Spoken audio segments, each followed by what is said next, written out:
for round number 4 of the FIDE Candidates Chess 2024. I'm not sure I'm going to stay like for 4 hours here, but I hope might be doing just 1 hour, 2 hours, guys. Of course, totally dependable on your presence, and we'll take it from there. They haven't started yet. Still got time to go grab a few beverages. Having some coffee here.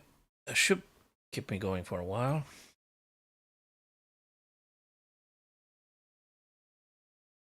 So fixtures this evening. They just started now. Naka with e4, e5, and I secretly wish for a king's gambit, which I'm not sure I'm gonna be that lucky to be covering this. And cracks to play. e4 by Nakamura. There are so many things that black can do here. e5. And now let's see. We're going to see a Berlin defense. We're going to see something else. I don't know. What do you play? f4? Come on, Naka. Let's do f4. Not f3. Okay. Okay, probably we're going to see a Rui Lopez as per usual. Is it going to be a Italian? Gioco Piano? I'm not sure. Hello, Paul.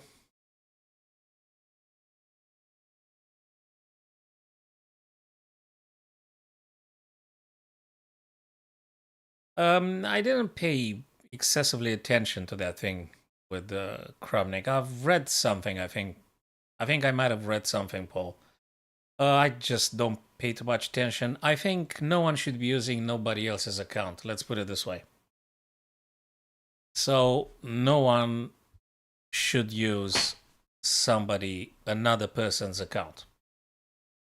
Probably 1 month should be enough. 3 months ban. Okay. I mean, it's 1 month I think should have been enough, but still not the end of the world. Okay. Okay. So yeah. Bishop a4 here. Oh, by the way, I've uploaded a video in between Einstein and Robert Oppenheimer. And in the game that I've analyzed today for the YouTube was the b5 being played here. But nevertheless, this one hits the e4. I think we can castle here. Heck, you could do d3 or you can castle, right, Paul? Yeah. You could do one of the. There you go, d3. I said it. He played it. Now you could see. You probably would see a bishop c5. Bishop c5. You could see d6. You could see b5. There are many things that might be happening here. Yeah. d3 for why not just defends e4, but also opens up the bishop. Probably bishop g5 or something.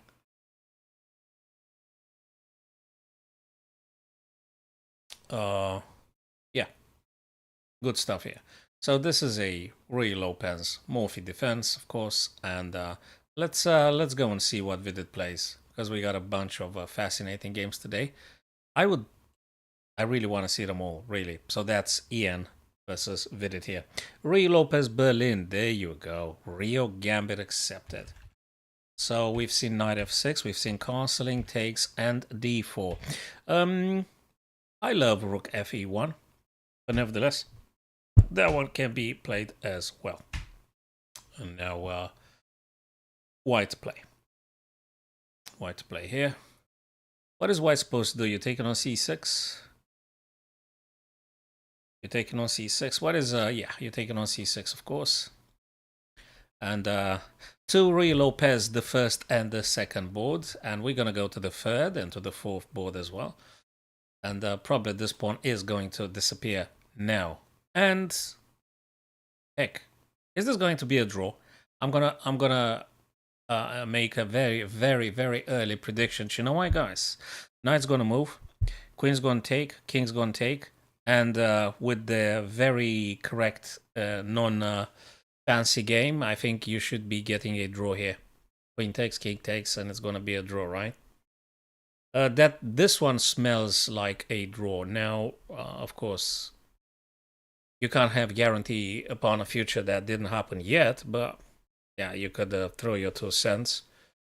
You could bet your 2 cents and say that if queens come off the board, probably we're gonna see a draw. So that's about it. No King's Gambit, no nothing. I mean, Jan Nepomniachtchi. I was expecting. I would love to see Jan Nepomniachtchi playing a King's Gambit at the highest level. I mean, for Christ's sake, he got a course on Chessable in the King's Gambit. Why not just playing? You know, okay, Queen takes, King takes, and is he gonna propose a draw or something now? Well, you could go with this guy here and try to do the fork, but it's not gonna happen. It's not gonna happen. The fork, of course. There's bishop. I don't know if you should play. I mean, king can defend, or bishop e6 defending f7, something like that. There's rook here. There is a lot of good stuff, but no more queens. So if no more queens, you know, the juice has gone, so to speak. No more juice here. Queens, goodbye. No more juice in that game. Let's go to Fabi and Gukesh. Fabi and Gukesh. Gioco Piano. So we had two Rui Lopez guys. We had two Spanishes. Can I say that? We got two Spanish openings. And finally, we've got a Gioco Piano. We've got an Italian game here. H3 prophylactically, by the way. H3 being played prophylactically so that no bishop g4 is going to pin the knight to the queen. So, okay, so far so good here. What? Castles? Castles, right? Castles or h6 so that you don't get pinned yourself. One of these. One of these. So, h6, castles. What else? What else can you play, really, for black here? What else is to play? You tell me, guys. What, 97? Yeah, 97. I think that can be played at some point. Well, but we'll take it from here. We'll see. We'll see. The game had just started. Move number 8. If there is any craziness, please do let me know if you spot it before me. And Ali Reza black here. Nijat Abbasov with white. Nimzo Indian. Nimzo Indian. Okay. So probably now it screams to be played knight f3. Yeah, there you go. Well, that's not a huge find on my part. I mean, I don't have any special merits for spotting the obvious. You know, we are bound to play by the same ideas. By taking here, that means you might be helping black to free up the bishop. So I'm not sure. I am not sure about taking on d5, my chess friends. Probably not the best one. Probably not the best one. Maybe you wanna castle, yeah. Maybe you want a castle. Maybe you want to castle here. I think that's for the best. I would castle, frankly. Unless you want to do crazy things. I don't know if there's any other line here I'm not aware of, but I think castling springs to mind.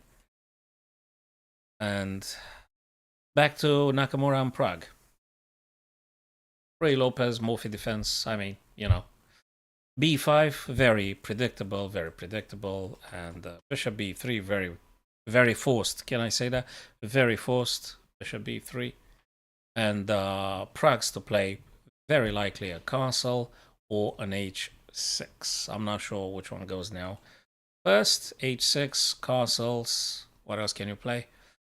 Bishop b7 will be played probably at some point. We'll see about that. And yeah, we'll play it as it is. Heck, we could see a c3 here. Depends what they chose to do during the game. h6. Yep. Exactly as we said, we have an h6. Whites to play. And now, I don't know, do you do a4 here? Also, that's playable. You could do a4, right? Okay, a4 I think can be played if I'm correct, guys. Correct me if you got a different understanding of the situations. A4, c3, what's the theory here?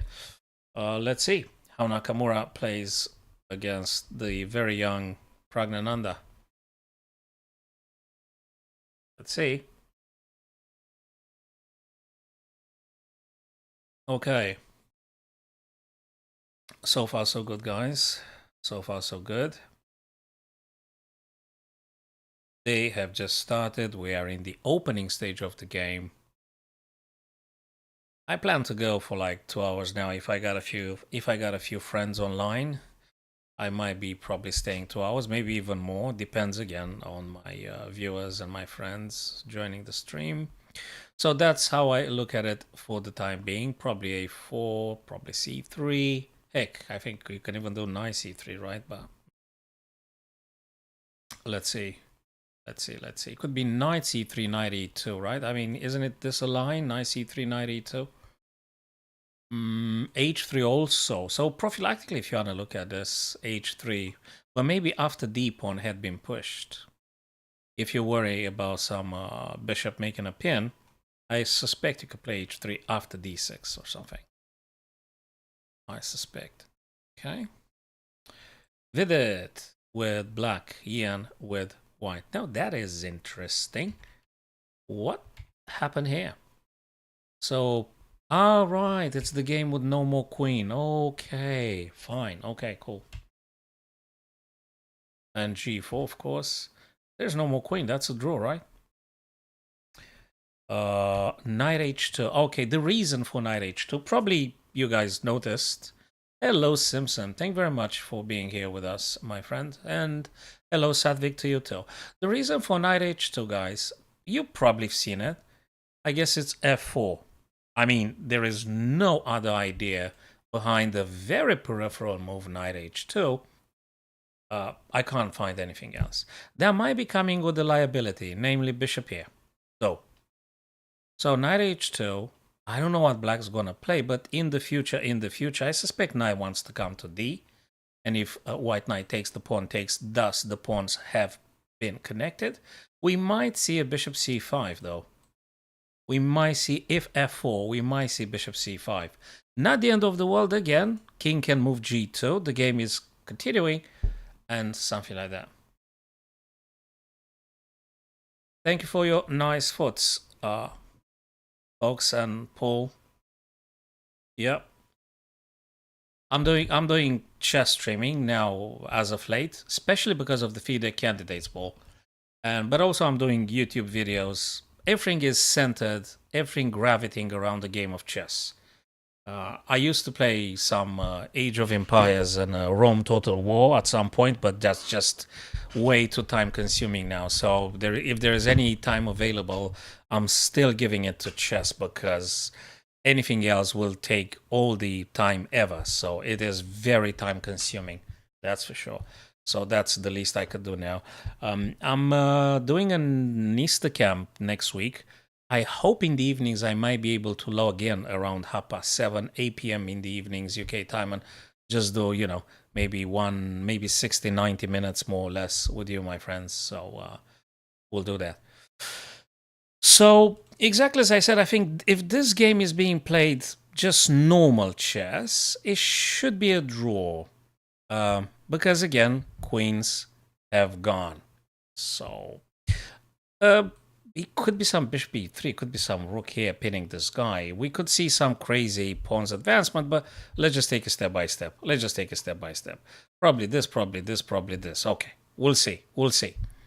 Black king is not on the most ideal place because you don't want to keep the king on the d, especially after the bishop had been developed. White might get some rooks over to d. So you may want to move that king. Question is where you move the king. I suspect you may want to play the knight first, and you may want to play the bishop, and if you're lucky, you might play king e7. Just saying. I like the Japanese, so you're talking about civilization and AOE. I like the Japanese, and the samurai special unit was quite very efficient, but bad against archers, I guess. So yeah, the samurai were very good, and the special units for the Vikings also were very, very, very powerful too. The berserk. So I think these two are the Japanese and the Vikings were. Yeah. So what was this? Knight c3. Wait a second, guys. Vidit and Ian. That's Vidit and Ian. What's going on here? Oh, they moved. Oh, okay, cool, cool, cool. Sorry, I've just seen the boards behaving weirdly. Ah, okay. So yeah, knight h2. I'm not sure it's the best move. Guys, have you noticed that actually they make a very special effort to surprise the other guy? I mean, would you, in all honesty, oh, what's going on? Is very glitchy for Christ's sake. The board is very glitchy. Just all of a sudden they went back to like 3-4 moves ago. I don't know. This is weird. Let me go to another game, guys. Let me just visit another game because the board reacts weirdly. Okay, move number 6, castles, and blacks to play. Oh, we've seen this position, so probably H, probably castle, probably D, probably B. But wait a second. They did play B5. The moves are not uploaded on the chess.com website. Why is that? B5, we've seen that. B5, bishop B3, forced, so to speak. Bishop B3, it is a forced move. And yeah, but that's been played already. It's been played already. I don't know, it's weird. Maybe chess.com does not upload the last moves that have been played.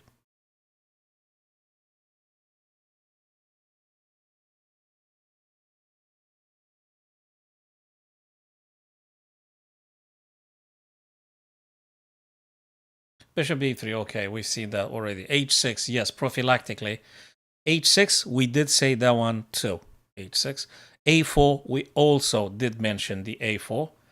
And rook b8, bishop e3, of course. Okay, rook b8, bishop e3 here being played. You can't get with the bishop anywhere else, so just do it in this fashion. If bishop's going to take, you're going to take, and you're going to have some rook and some bishop attacking the f7 in principle. And it's good. And it's good. For white, a little bit. Okay. b5 is currently defended. You mustn't take here. I guess... well, they could take with the rook. Hold on a second. If the black pawn takes, you're supposed to take back with the rook? It's getting really interesting. Also, the bishop would be very happy to finding itself on the a4, e7 stuff, but I guess you don't want to lose b2. So if pawn takes, probably rook has to capture. Okay, let's take it step by step and see what black comes up with here. Black didn't castle. Black didn't castle. Well, the bishop has to decide now. So the bishop has to decide. You either take on e3, you go, or... yeah, and if you go, where do you go? So you take or you move. Like move, like where? Back, I mean e7, or where do you go? That bishop. What do you do with the bishop on c5? Bishop takes, bishop b6, bishop b6. Then this pawn may attack, and then you do have to capture, though. So now you sit down and calculate. You are going to sit down and calculate this one. And Prague has all the time in the world, if we may say that. 1 hour, 48 minutes. That's a lot. That's a lot. This is a lot of time to think about what to play. Let's go back now to Nepo and Vidit. Oh, knight h2. Vidit didn't move nothing. Vidit tends to spend quite a lot of time in the opening. That makes me think maybe he didn't prepare anything about this move number 12 specifically.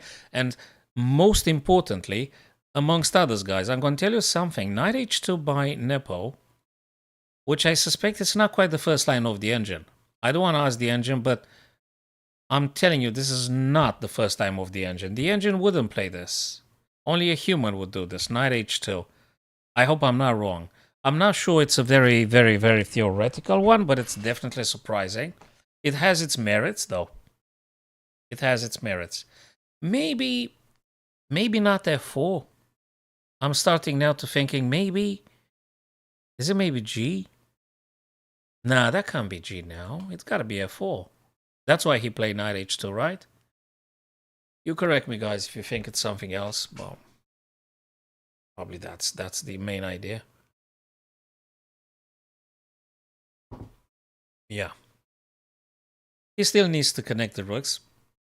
It looks to me like black has to think a bit more, and they need to find a way to putting that black king somewhere safe, because on d file is not the safest. Rook d1, knight f1. That's another game. Yeah, I guess you could. Knight f1 to do what? What do you do with the knight f1, Sadvik? You want to go e3, and then where do you want to go? You kind of like blocking your own bishop. Rook d1 makes sense, but I'm going to tell you something, Sadvik. Why not play this bishop first, and then get one rook to d and the other rook to e? Apologies again. Just play this bishop, probably where? e3 or f4? I'm not sure. Depends on what the plan is. And then one rook to d and one rook to e. I think that's how the rooks should be positioned themselves on the open or semi-open files. I think it's either d or e. I mean, if you play rook f to d, you are damning the rook on a1 to not having where to go. Unless you want to march on with the pawn and stuff, which I don't know why would you do this right now. So to me, looks you have to go for a classical setup. You have to have rook d1. You have to have rook fe1, rook a d1. And you're going to get this guy e or f. Not sure just yet. But let's see. Definitely, Sadvik, I agree halfway with your idea. White needs to get a rook on the d file. And frankly, you need to get a rook on the d and on the e. That's the best position for the rooks. And notice, Sadvik, notice the black rooks. The difference in between the white rooks and the difference in between the black rooks. The black rooks do not exist in a practical way. And in chess, if they don't do nothing, they just don't. They just exist on the paper. They don't exist in the actual game. And that's the difference in between the powerful rooks and idle rooks. Rooks that don't do nothing. Just now. That's going to be a nice game anyway, and instructive. Okay. Plenty of time for these guys to think about what to play. Let's see Fabi and Gukesh here. Oh yeah, we did say c3. That's a move that happens. b5, b takes and takes. Rook takes. He didn't take with the pawn. You know why? Because there is a queen to b3. You got to keep an eye on this pawn forever, which would be a weakness, leading to the king. So yeah. So he took with the rook to keep the pawn structure intact. Queen c2 just. Queen c2 because probably he want to play the bishop and then maybe some rooks. Where do you want to get them? Like this? Maybe. We'll see. Knight f1. You're talking about the previous game. Knight f1, knight g3, king g2. Let me have a look at your sequence that you suggested. So let me go back to that game, Sadvik. You're talking about Nepo and Vidit. So here you're saying rook d, which, again, rook on the d file must happen. You're suggesting knight f1 for knight g3. Yeah, you can do this setup, I guess. Oh, king g2 is not good. King g2 is not good in principle. I think you may have in the future something with this. I'm really not sure about this. I'm not sure. I mean, maybe. If you get the king here, you always have to worry about this kind of bishop on c6. So I guess maybe keep the king where they are on the dark squares for now. Maybe too early, but let's see how Vidit chooses to develop his pieces. So in chess, always you need to adjust your moves with your by paying attention to your opponent. You can't ignore your opponent. You can never ignore your opponent. So as an idea, I think the general is, as we said, rooks, bishop out, and you figure out what you do with the knight on h2. Maybe you push f, I don't know. King h1, king g2, they will fall into the same issue with the bishop c6, Sadvik. So the light squares are a problem for the white king for the remainder of the game. So for the rest of the game, Nepo is going to have to take into account that very bad bishop. I mean, bad for white. And It's a very good bishop for black, so to speak, if it manages to get to c6. This bishop's going to be a problem for white here. So, yeah. But it's important to see how Vidit chooses to play. Yeah, I guess you could. Yeah, I guess you could. But let's take it step by step first. Let's see what Vidit plays here. I mean, Vidit can go with knight d5. That's one idea. He could do this. Freeing up the bishop as well. Play. If you take, probably he's going to take with a, well, not probably. For sure, he is going to take back with the pawn, having connected the C and the D pawn. So let's just see what he plays. Also, you may want to get bishop on c5, then king to e7. I think I've said that already, I guess. So that might be one possible setup for blacks here. But we'll see together, my friends. We'll see together. We'll see what is going on here. So, Fabi Gukesh here. What's going on? Oh, Queen C2 had been played already. We've seen that last time. Queen C2. Queen C2 because you want to get a rook on the D. Probably want to push this guy.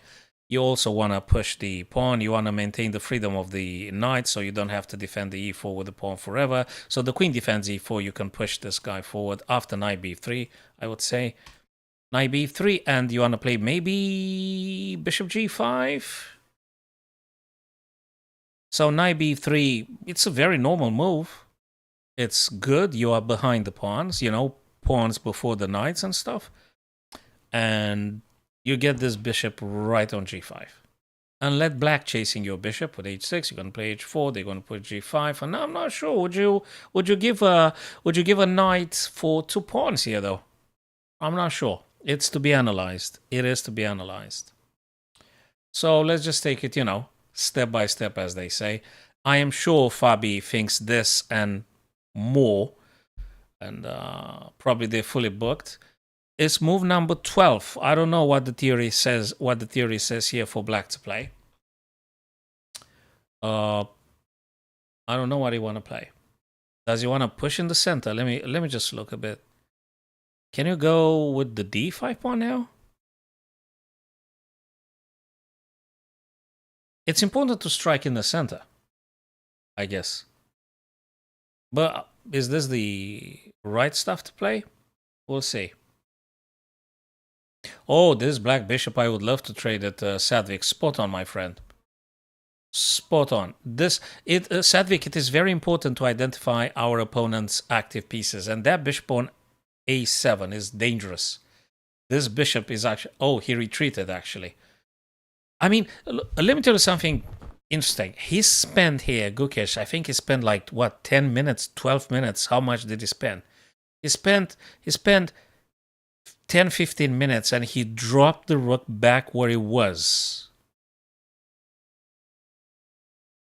A bit painful getting the rook back. So white has initiative now. So you could go for the stuff we discussed. I guess knight has to go to b3. For all the reasons in the world. Either you want to play e3, you want to change that bad boy on a7, or you want to play a pin, or you name it. But knight b3 must be played.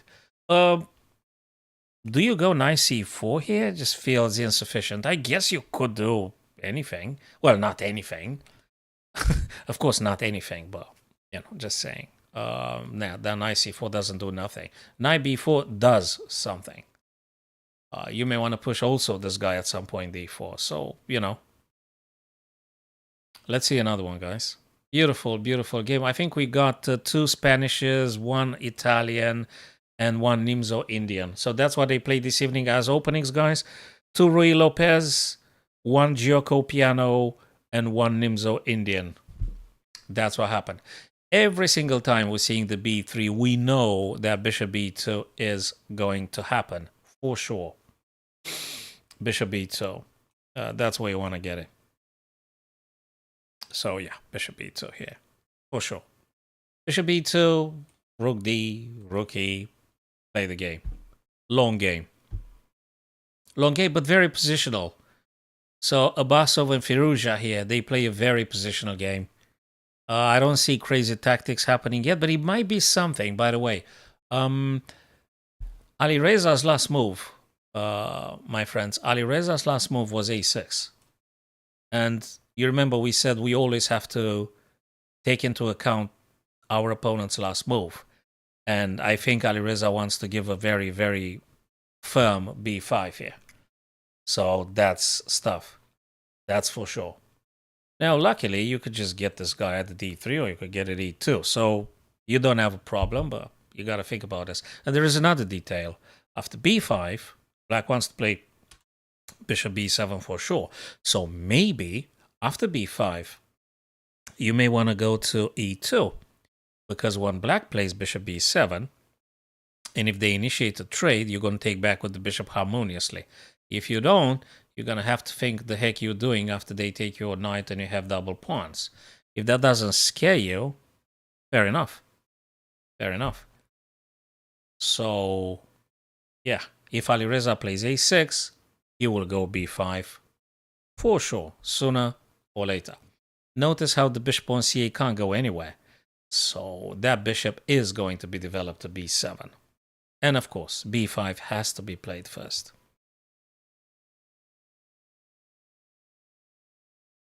That's how it's going. That's what's going to be, amongst many other stuff. But that's the main idea. Yeah. Okay. Shall we go back now to Prague? Let's just watching this guys playing. So what had happened here since last time we visited? D6. Yeah, D6. We said that one too. Takes with the pawn, not with the rook. What do you Queen E1? Queen E1. Queen E1 from D. Oh, a couple of things happen. Rook B8, bishop E3, bishop takes, pawn takes, D6, takes, and Queen E1. Okay, that's looking good. That is looking good from White's point of view. And where does the queen go? Well, the queen may want to go just here for the time being, especially if black castles kingside. If black were to put a king on the king side, with the queen h4, it's a bit scary. You can't push any g5, forget about it. Especially if you castle. You're gonna be finished very quickly. Rook a3, rook h3. So that's a very good question. So how is black gonna do with the king? My 2 cents is they also might be considering e7. And amongst others, queen e1 means you're not going to get any pin here. You're not going to get any pin. I have to say something. I am inclined to say here that white is slightly better. And you know something, guys? Let's just play a little game. We are going to, without using the engine, obviously, we're going to throw our evaluation ourselves, and then we're going to double check against the engine. So I'm going to tell you, you're going to tell me, you're going to type in now, what do you think is the eval bar for white and black? And then we're going to ask the engine. I like this this idea. I think it's cool. So I would say here, for the time being, I don't know what black is going to play, but in my opinion, white is a bit better. It's definitely a bit better.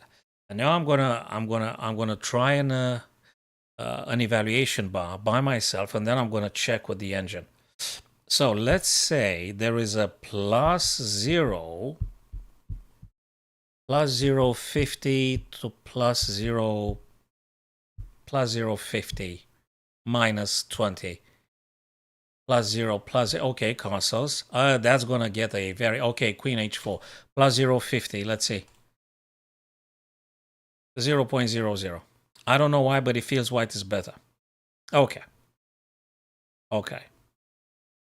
0.00. I'm feeling a little bit more confident with white. I've said queen h4 looks cool. Knight naturally jumps on c3. I'm loving this bishop and rook. But then again, anything might happen, starting with bishop e6 or something like that. But I like white a bit more, specifically because of queen h4. Which I think, yeah, you can't do this. So queen wants to go to h. Queen wants to go to h. Hey, Paul, that means a lot, mate. Thank you very much. I'm making my best and I'm doing an effort here. Sometimes I'm feeling like I'm making a marathon. It's good stuff. I'm loving the game because if I didn't love chess, I absolutely wouldn't do this. I absolutely no hacking chance. So I'm loving the game, and I'm more than happy to impart anything I know to other people. Young people, not so young people, it don't matter. I'm happy to share my knowledge with anyone on the planet. So yeah, h3 prophylactically being played because there is no bishop to g4 now, or knight for that matter, targeting e3. So h3 very prophylactically being played. Not a bad one. They take it very positional, predictable. The Valba says perfect equal position here. Perfect equal position. Okay, let me go to the next one. Ian and Vidit here. Hey, it's interesting, guys. Again, have you guys noticed that Vidit spends a lot of time in the opening? This guy goes very low on time. He plays classical chess. And boy, he does think a lot in the opening. I mean, I'm not saying it's nothing to think about, but he really is like a deepening type of guy. He is just really thinks about stuff. Yesterday, he played a magnificent game against Prague, but he messed it up. He fought really hard. He got a very interesting and exciting positions. He just messed it up.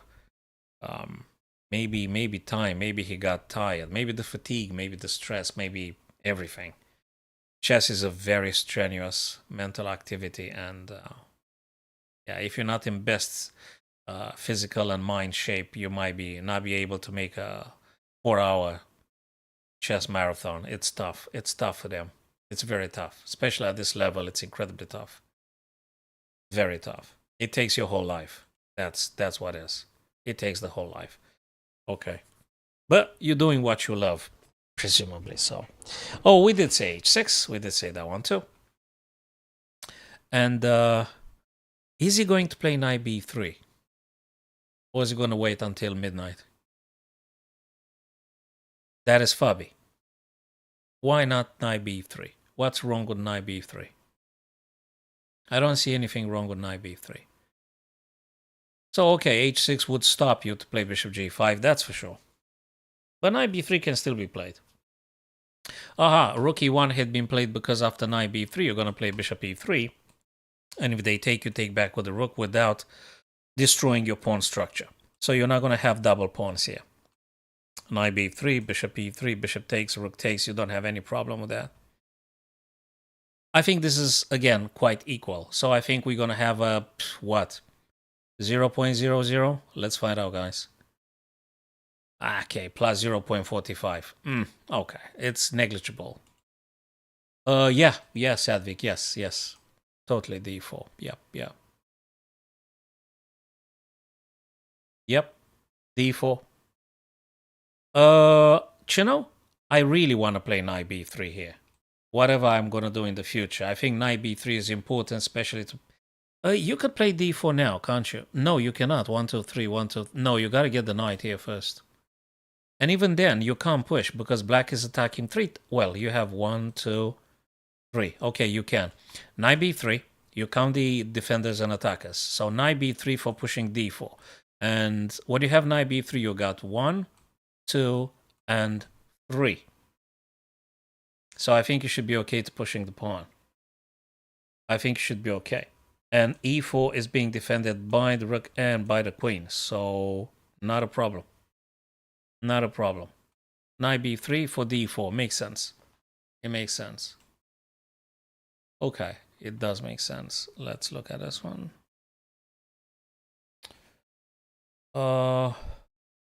h6. We've seen it already. He didn't move nothing. Alireza and Nijat Abbasov. b5. What's going on here? b5. Well, we did say b5. Just that the Abbasov played bishop d3 even before his opponent decided to push b5.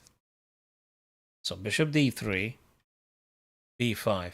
And now, guys, let me tell you something. If you play bishop b2, black's going to do this.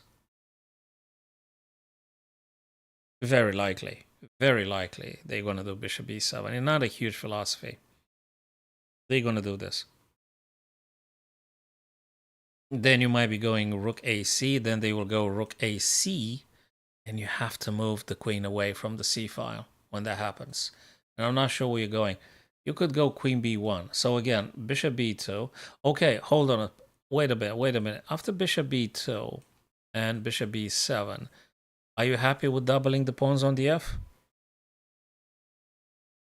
Very sincere inquiry. Are you absolutely happy with this, or are you going to play queen e2? Maybe. Bishop e2.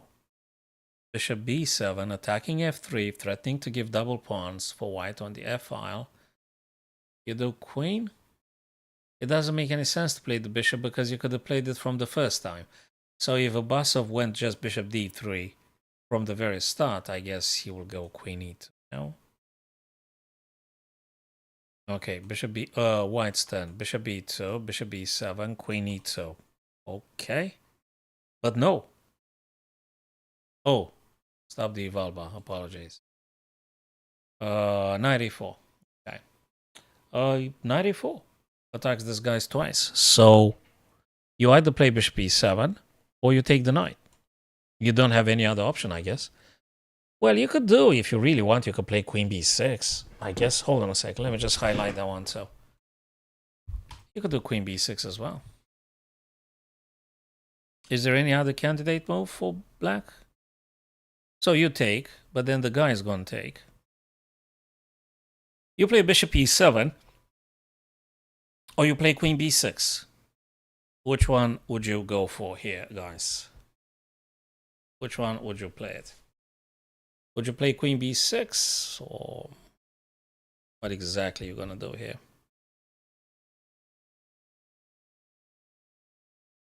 Let me know. What do you think?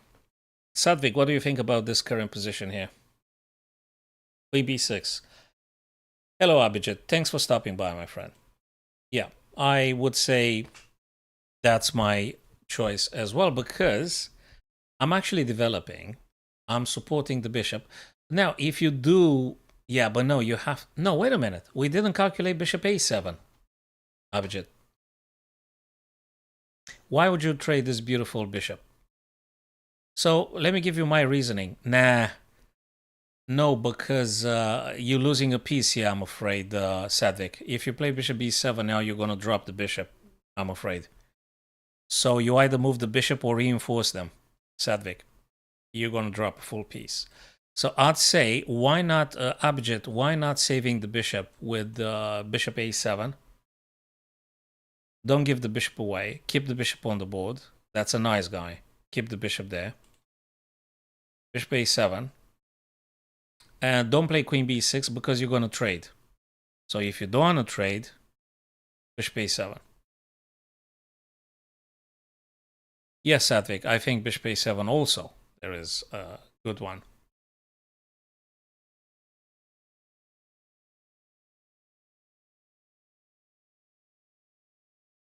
Bishop a7, yes. Again, queen b6, b7, that also is playable. Bishop b7, bishop a7, queen b6, knight takes. You name it. It could be... Okay, he played bishop b7 because it's double attack here. So if you... Whoa. What's this? Can I take? Yes, of course. He took. I would have taken too. Okay. What? Ah, the bishop is dropping. Okay. Takes and takes. Okay, nice one. Very nice one. Then queen b6. Or maybe not. Or maybe not. Or maybe, wait a minute. Nah. You gotta take this guy. Queen takes. So queen takes c5. Queen takes. And then you gotta play this. Bishop a3.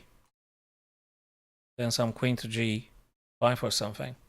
Okay, but this guy is going to be captured by the bishop, double pawns on the f. Interesting tactics by Ali Reza. Very nice tactics by Ali Reza. Okay, can we just say bishop e2? I think bishop e2 is very important. Yeah, bishop e2, it's my first candidate move here. Bishop e2 because you really don't want to have double pawns. And you just very nicely play bishop b2 and then get your rooks in action. Rook a1 to c1, rook f1 to d1, and you got no problem here, I guess. I guess. This bishop is too strong, Sadvik. I guess bishop e2. It is a bit defensive, but what do you do after all? You want to play... You want to let them taking your knight? And then you take back with the pawn? If you're happy with this pawn structure, I guess you can, but... I'm sorry, but... 95 says Abhijit. 95. 95, queen d5 for the checkmate? Well, I guess I can attack. No, yes, 95. 95.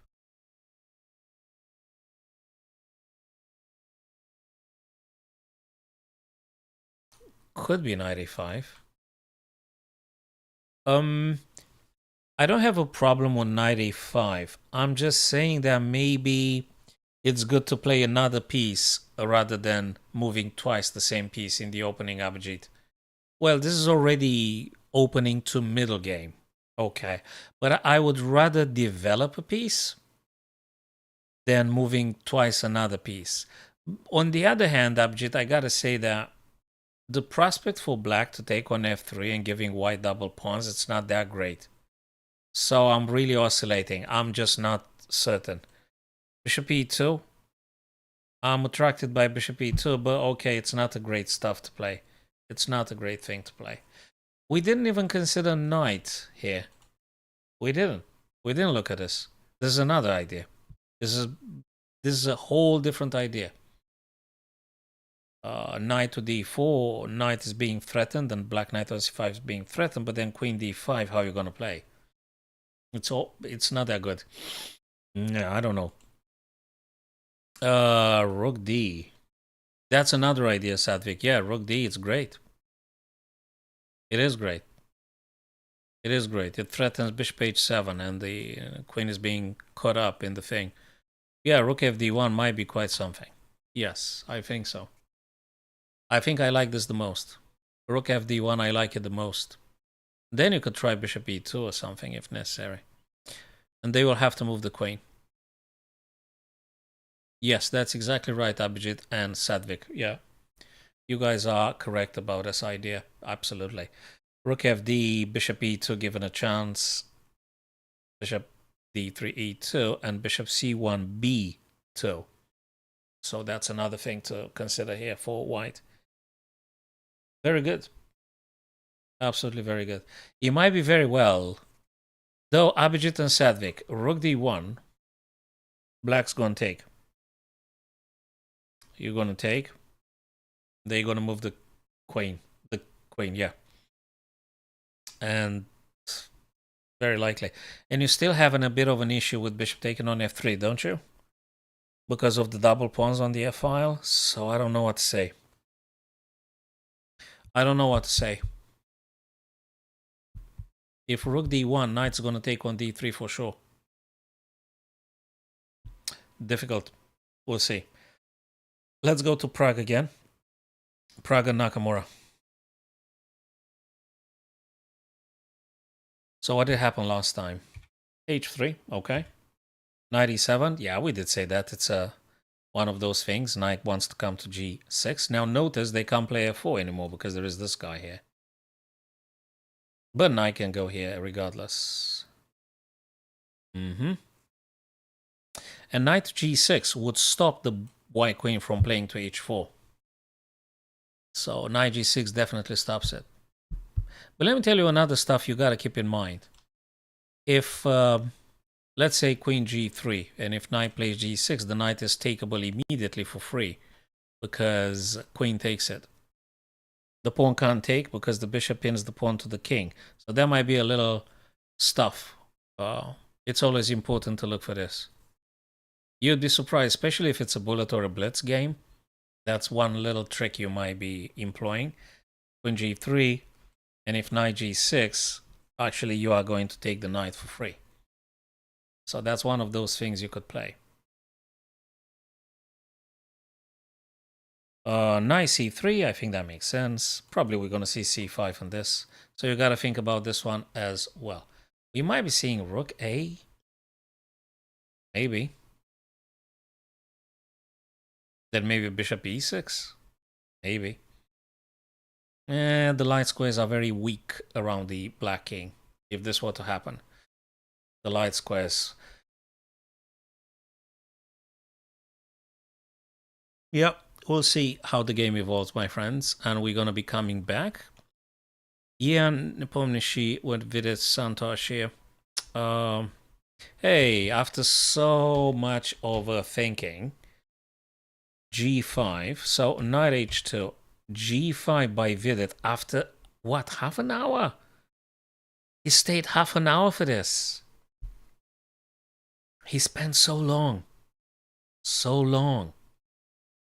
Well, that doesn't stop Nepo to play f4. I think Nepo wanted to play f4 in the minute he played knight h2, regardless. So this guy were to be played on f4. That's what he wanted anyway.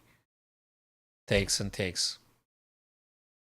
Notice, guys, that if you had taken with the rook, it's not a problem for black to play probably bishop e6 and defending here naturally, amongst others. But anyway.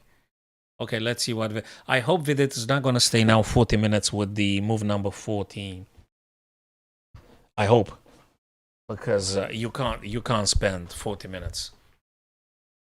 You can't stay 40 minutes here. It's just too... It's too much to spending, you know.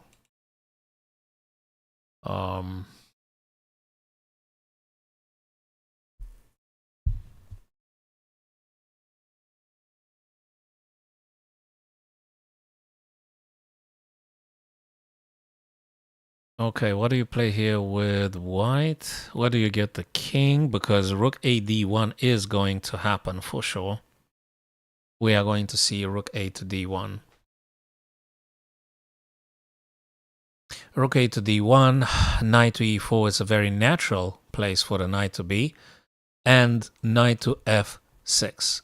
And of course, bishop b7 will be played by Vidit as soon as Jan Nepo gets rook a to d. Definitely. Most definitely. I'm starting to like whites here in this position. Because black king's position is not good. Rook on d8 does not look very good. Especially rook a d1, Satvik. Yes, that's exactly right, as you say it, my friend. Rook a to d1 and the black king is... I'm not sure. It doesn't look very good. Hey, let me tell you something else. You don't necessarily have to go to f6 because, you know, could be bishop g7, but you do have knight to d5, to c5 though, attacking the pinned bishop and the b7. So I think it's problematic a bit. Blacks, by the way, they have to move. So probably you may want to analyze some king. But that will come at a cost, because if you decide to go with the king to e8, white may even play this move, which is pawn going to e6. So if king were here, and when they capture, you actually grab this guy here. So I'm not sure, fully convinced. But let's see what's going to be. So again, rook a d, knight e4, knight c5, or knight f6. Very good and looking very promising for Nepo in this position. Very promising. And that was Nepo Vidit, Gukesh and Fabi. Okay, Gukesh and Fabi here. Knight f1. Yeah, knight f1. Traditionally, this guy goes here, right? You're gonna go here, or you want to go here and here. So f5 is something you want to get your knight to. So e3, if they take, thank you very much. If they don't take, it don't matter. We're gonna go to f5 regardless. And bishop b2. So he didn't play knight b3, Sadvik. He played knight f3. He played knight f3. Sorry, knight f1, apologies. Instead of knight b3, he went knight f1.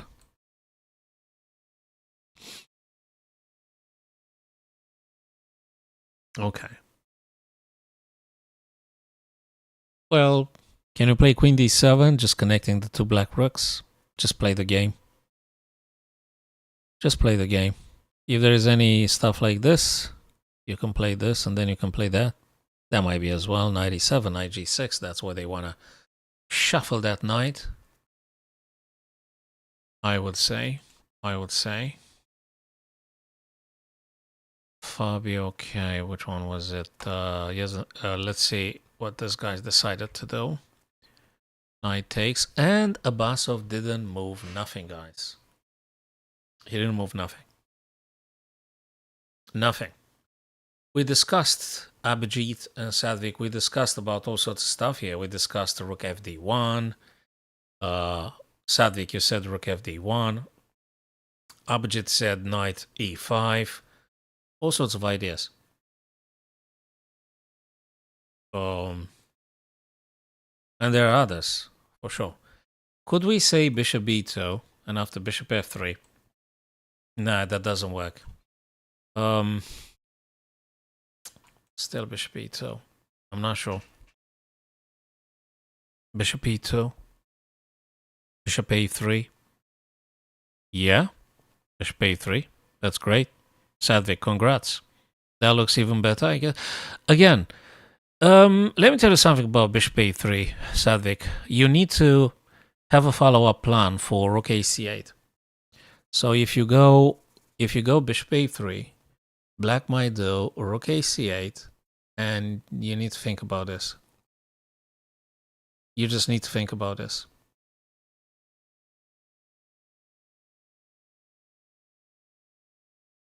But yeah, I think it's playable.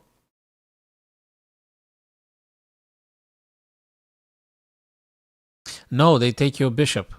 Sorry, apologies. After bishop a3, they take your... No, that doesn't work. Wait a second. Bishop a3. Knight takes. Your guy here. You're going to take the rook. They're going to take your bishop. And if you take here, they're going to take here. What's the ratio? What's the pieces report here? You got to sit down and calculate this. So bishop a3. Knight takes your minor piece. You're going to take the bishop, the rook. You're going to take the rook. They're going to take you another minor piece. So you've given two minor pieces.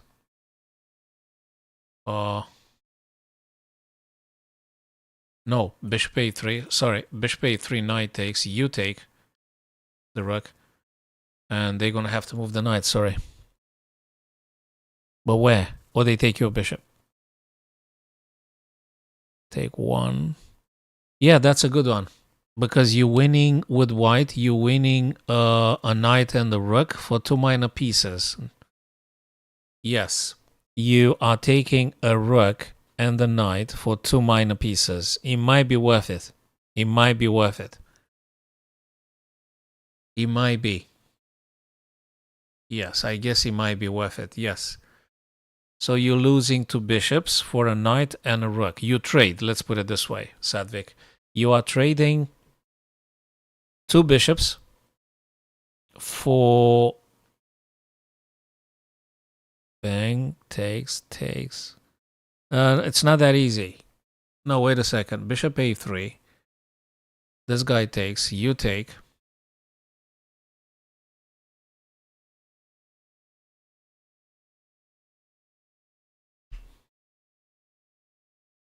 That's a difficult one. So bishop a3. If they capture here, can you play this?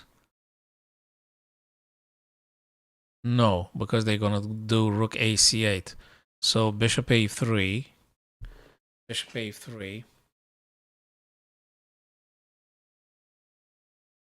No, queen takes, right? a3, queen takes. Oh my god. Did you look at queen takes, Sadvik? You gotta look at that one too. And then you're gonna take with the queen, I guess.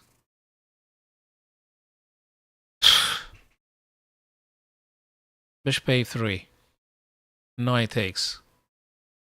Bishop takes. Where does the knight go? The knight can't go anywhere. You're gonna take it. So they're gonna take your bishop. Okay, bishop a3 might be working after all. Bishop a3. Abbasov takes his time because this is not very, very easy. You also need to accept bishop is going to take on f3 and you're going to have double pawns on the f-file. But probably that's survivable.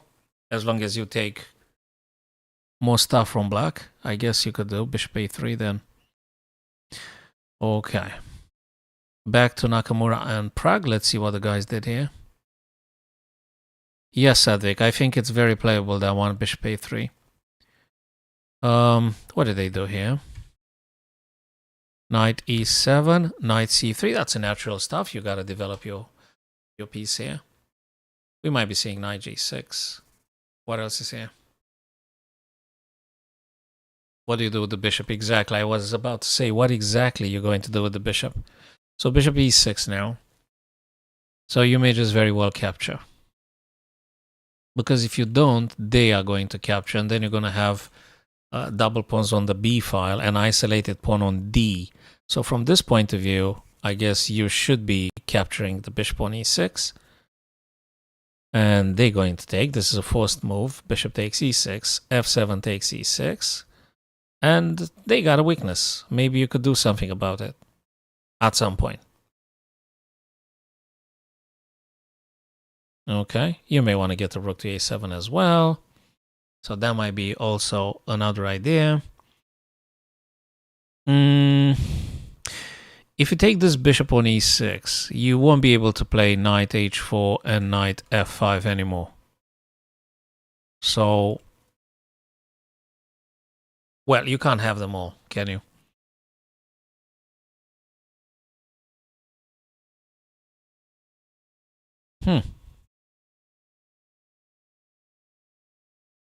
Could you play rook A to entice them to playing this? And then you're going to play this. Or even make them pushing the pawn. So you can get this guy. Let me see. Can you attack this guy twice? I think I would just capture. I think I would take in the end. It's too hazardous. It's very unclear. I can't see what kind of advantage I could get. So bishop captures e6. It's my candidate move. It's my first candidate move is bishop takes e6. That's how I would play it.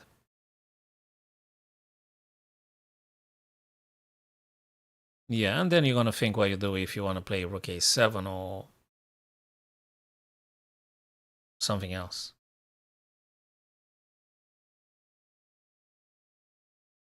Then if you can target the e6 pawn somehow, it might take some time. After rook a7, maybe queen a1, queen a2. Yeah, something like this. So let's keep it nice and simple, Sadvik. Bishop e6, f takes, rook a7, black gonna have to do something. Well, they could do many things. They could play rook a8, and I think they should play rook a8. If they don't, you have the prospect of queen a1 and queen a2, and then you're gonna target this guy. Yeah, so bishop takes e6, I think makes a lot of sense here. But Nakamura wants to check. Maybe he's seen something else. Maybe he's seen something else. Alrighty, fellas. Let's go for the next game here. What was it? Nepo and Vidit. The game with no queens. They played a couple of things here. So bishop e6. He didn't check. He played knight e4, which we did say it's important to be played because of the f6 and because of the c5. Very good squares for the white knight. Awesome squares. Why do you think Vidit played b6? He played exactly to stopping the white knight for playing knight c5. That's exactly the main reason he played b6. That's exactly what it is. Now you could still have a check, let's say. Oops, rook a d1. I'm very attracted by the check. And then I'm going to do knight f6. So first you do rook a d1, and then you could play knight f6. I think that's the correct way. I think. I don't see what's wrong with this. That's my thinking here. Rook a d1, check, king has to move, or they play knight d5. Nah, that doesn't work. It's a blunder because of the c4 and the knight is goodbye, just like that. I don't know what's that, Septimius. I don't know what's that, man.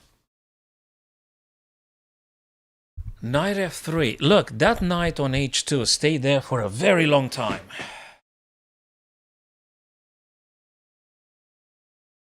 That knight on h2, I really don't see. Look, you could play that knight a bit later. Let's play rook a d1 first.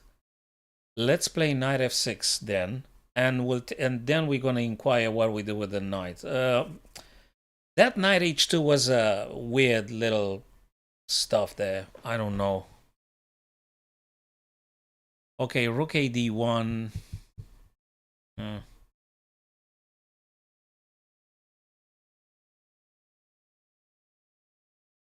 Septibius, I don't know what's that, mate.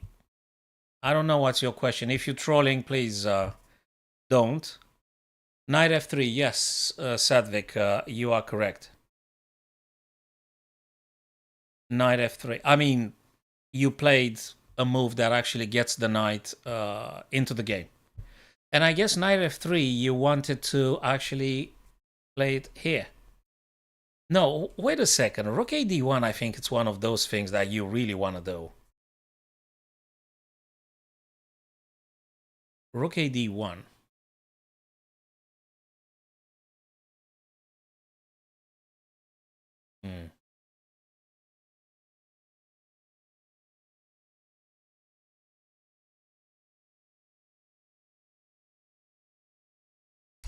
Rook a d1.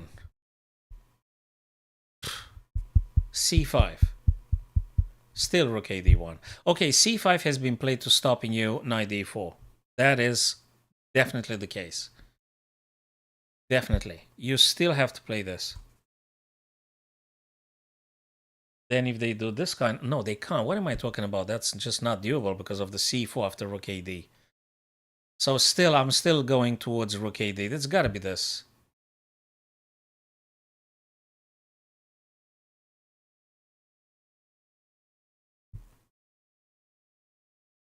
I'm doing chess. I don't know. Is that a game or something? I'm not... Yeah, I'm doing chess mostly. I don't know what's that stuff you're saying. But anyway, thanks for the suggestion. B4. B4, that's an interesting one. I don't think it's that working, B4, Sadvik. You think that they might take or something.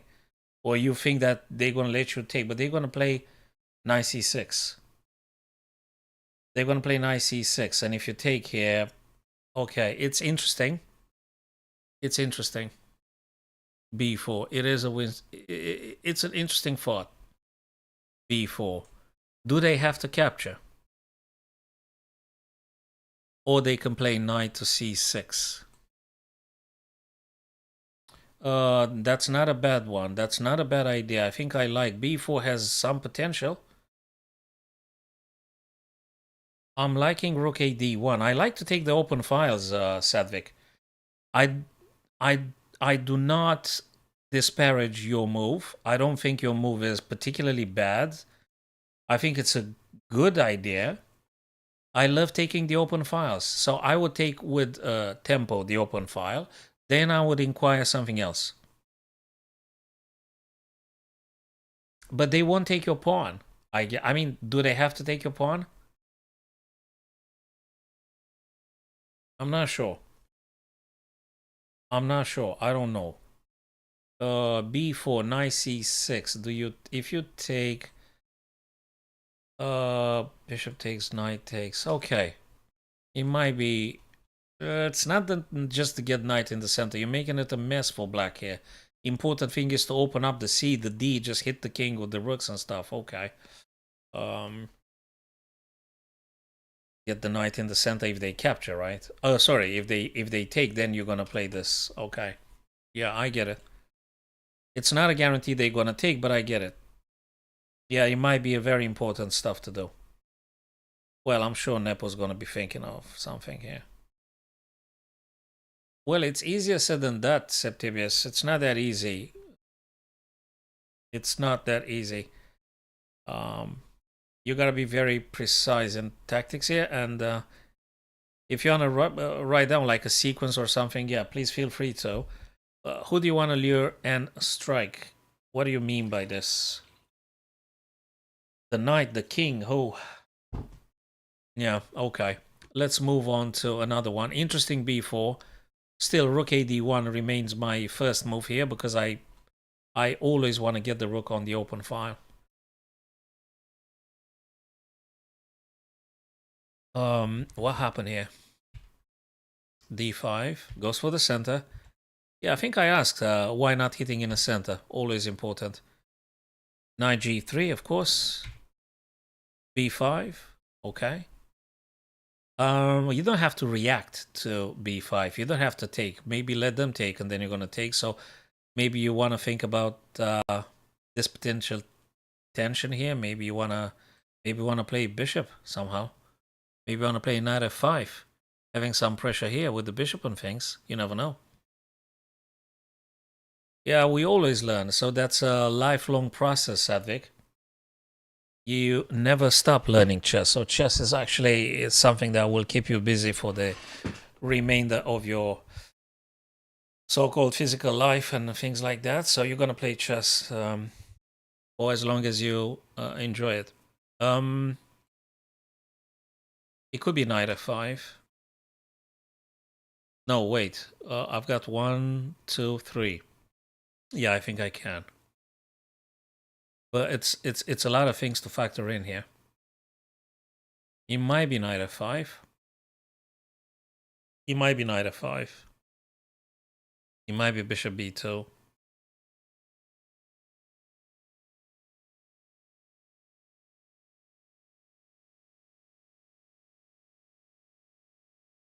Okay.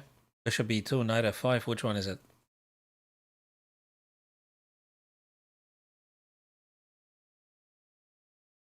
And this bishop is really menacing. That bishop is going to look at f2 all the game. Good stuff, Whitehead played h3, Fabi played h3, because you would have had some serious problem about f2. Okay.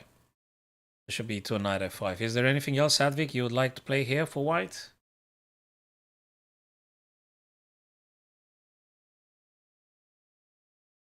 Bishop d2, you mean? Oh, sorry, which one? Bishop a3, Sadvik. So if you were Fabi, you would play the bishop, I gather. Where would you get that guy?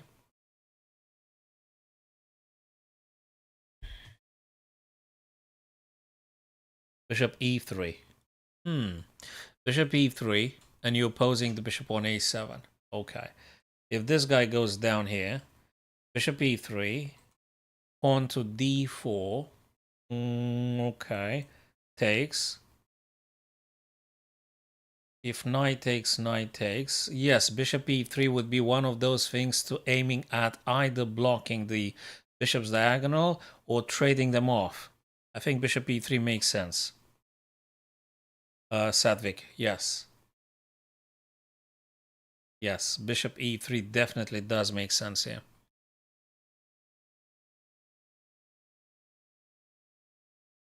Bishop e3.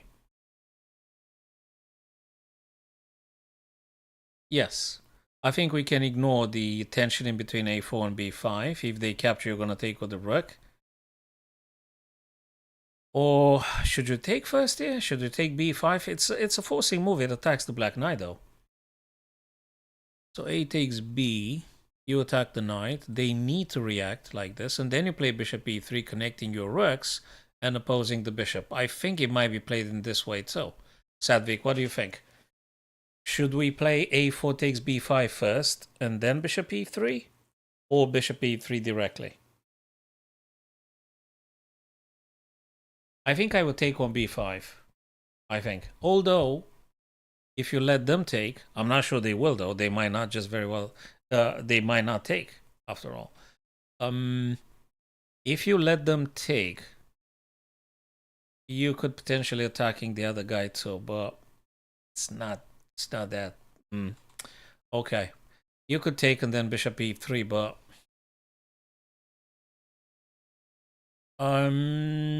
that is something we need to really look at. So bishop h6, g takes, knight f5, attacking this guy, king h7.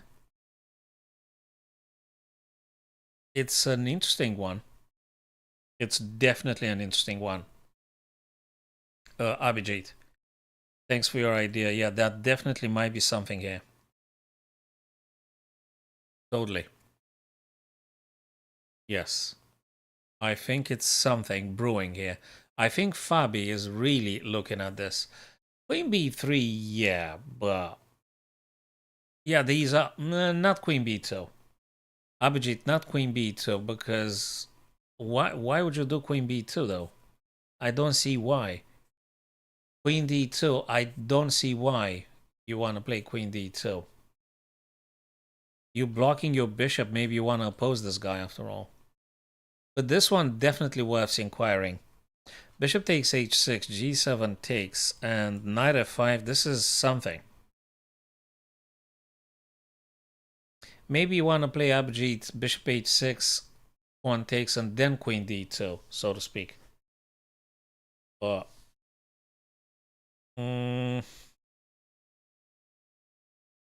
after, oh right, I get it now. So bishop h6, this guy takes, and then queen d2. Okay, now I understand. King h7 and knight f5. Yes, now that makes sense. I seriously think it's something probably Fabi looks at this. Yes, that makes sense. Yep, that does make sense.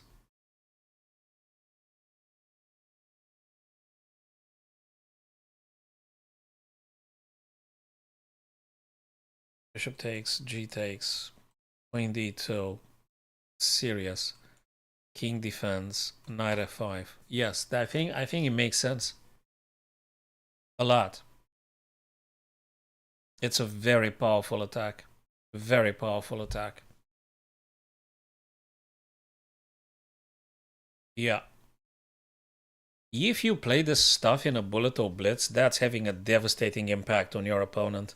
This kind of stuff. And I think you should play it if this was like a very short time control game. If if you play the blitz or bullet, that would be very impactful.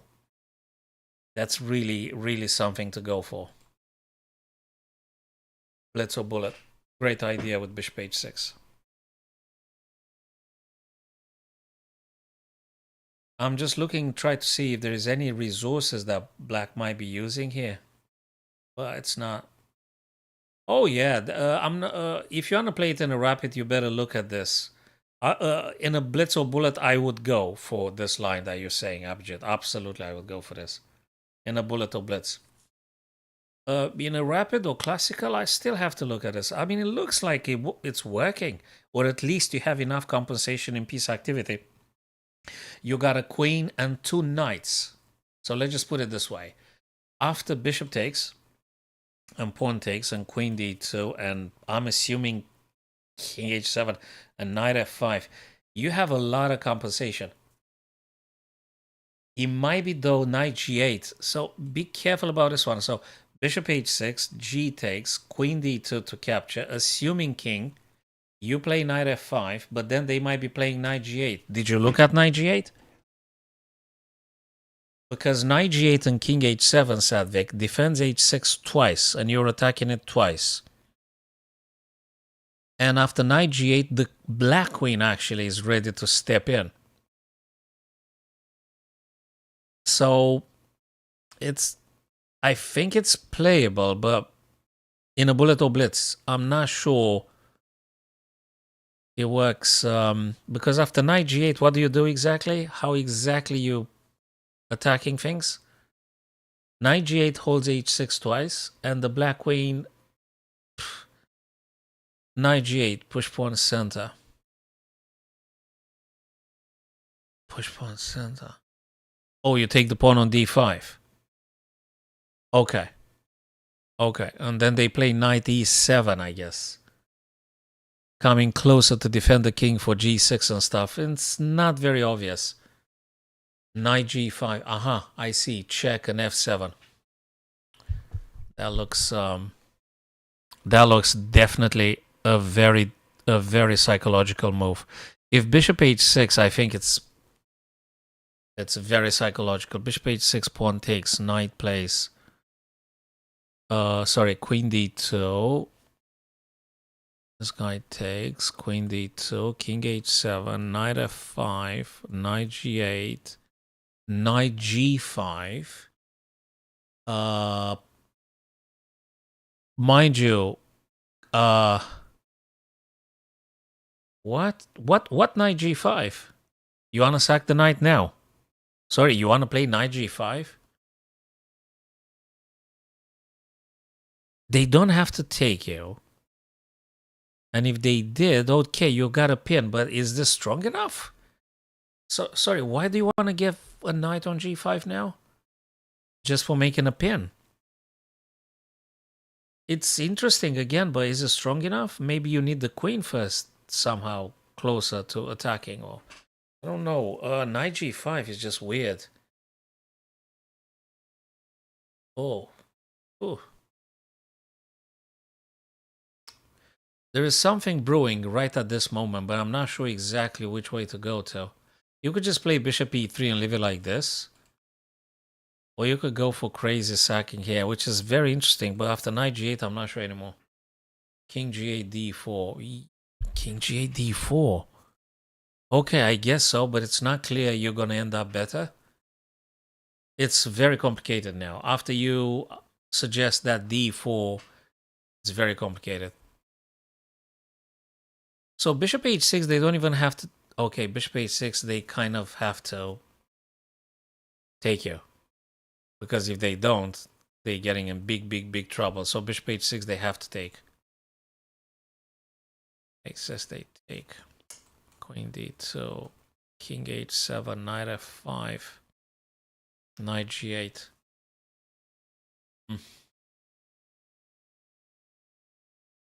Yeah.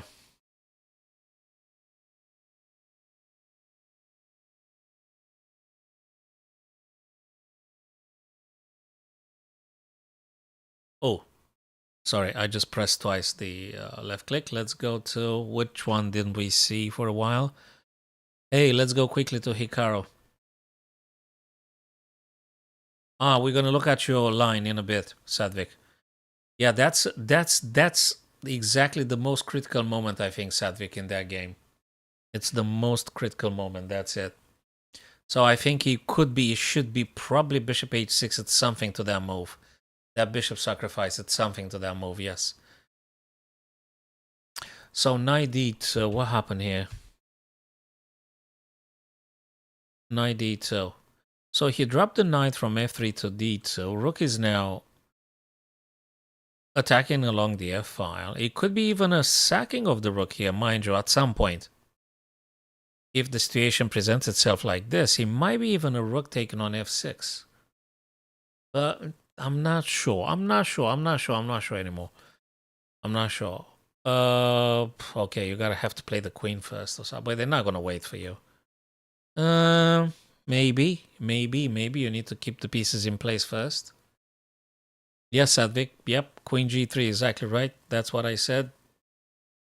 Yes. Rook takes f6, g take queen. I think queen g3 first, right? But yeah, queen g3 first. Queen g3 first. It's Blackstone, by the way. It's Blackstone.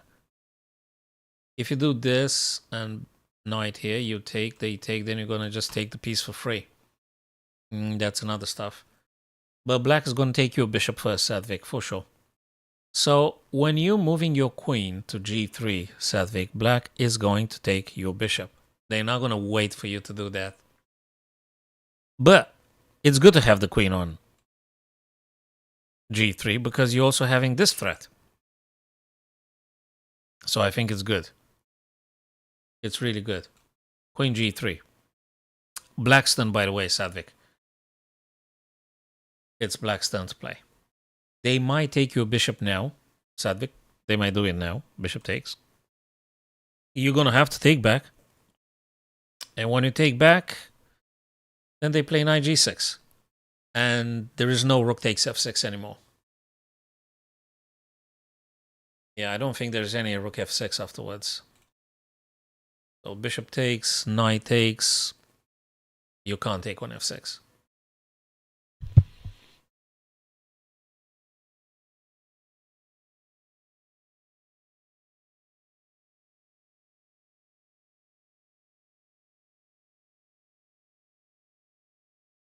Black's gonna take your bishop right now. Probably he's considering some other stuff just to making sure. But looks like bishop must capture on b3 right now. So that's my first candidate move for Prague at this stage now.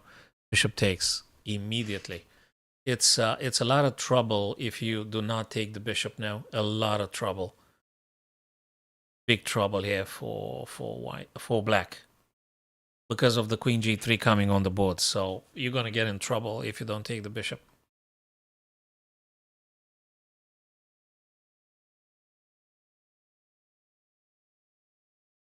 Yeah, that might be a plan. Yeah, that might be another idea. Yeah, that might be another one. Bishop takes, knight takes for knight a5, knight c6. Assuming the knight is no longer on e7. Assuming this guy is no longer here. And yeah, you might be dreaming to play knight c6. Although probably black's going to go rook a8 or something. So yeah, you could. That's a lot of things that might happen. Surprisingly, he... Okay, I thought he was supposed to take the bishop, but he played queen to d7.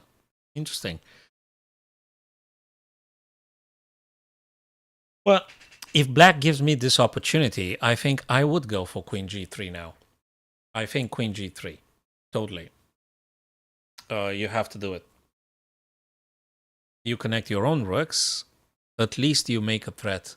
Or would you take on f6 now? No, I don't think so. You gotta play queen g3. Well, queen g3, right? Or you want to play rook takes f, g takes, and then queen h4. But that can't work. That cannot work. You can't do this. It's interesting, but it's not going to work. Okay, you're going to go for this guy. You're going to go for this guy. You might have rook f3, rook g3. You know, after all, Sadvik, it could be rook f6 now. Could it be rook f6 now? And then you're going to be attacking 2 pawns with queen h4. They can't defend them both. They cannot defend them both. So then if you're lucky, you might get rook a1 to f1 and replace the other rook, go, you know. Do you have enough time to do this? And there, queen g3 is that kind of move that you would like to do it. But then you're going to have this. You're going to have knight h5 attacking your queen. Where do you move that queen? Do you go h? They're going to be attacking your g6. So Sadvik, if you play queen g3,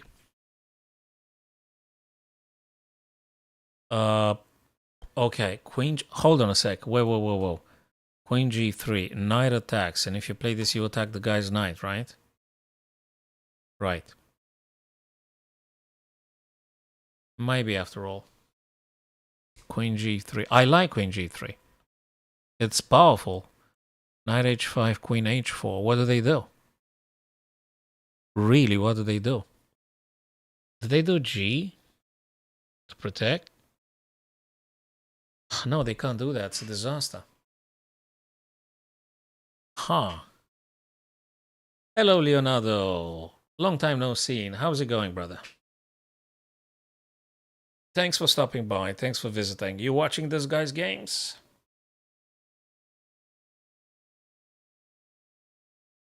No problem, man.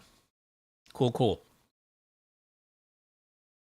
So yeah, just discussing with the guys here about the candidate moves that we're considering. And Queen G3 looks like one stuff you may want to play. I'm liking Queen G3 very much. I think probably it's one of those moves. Playing a multi-purpose function here, both attacking and defending. Because Sadvik and Leonardo, we also have to consider bishop takes h3. So in order to prevent this from happening, maybe Queen G3 adds a little bit of a safety layer. That's absolutely fine, Leonardo. No problem, man. You're welcome at any time. If we're streaming, you're welcome anytime. Do this, totally.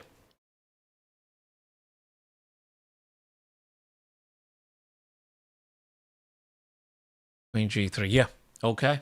I like the idea, Sadvik with Queen G3. I totally think that's okay. Knight ended up on F5. We did say bishop takes h6, but Fabi actually went for knight f5. Now it's really dangerous for black. This is really dangerous for black because knight, let me just highlight, and the bishop on c1. The knight and the bishop now look at h6. This is getting really serious for black here. I guess white is better now. Is there any sufficient defense here? Oh, you gotta go what? Knight h7? What do you play here? What do you play? Because it's coming. h6 will be hit. It's really, really coming.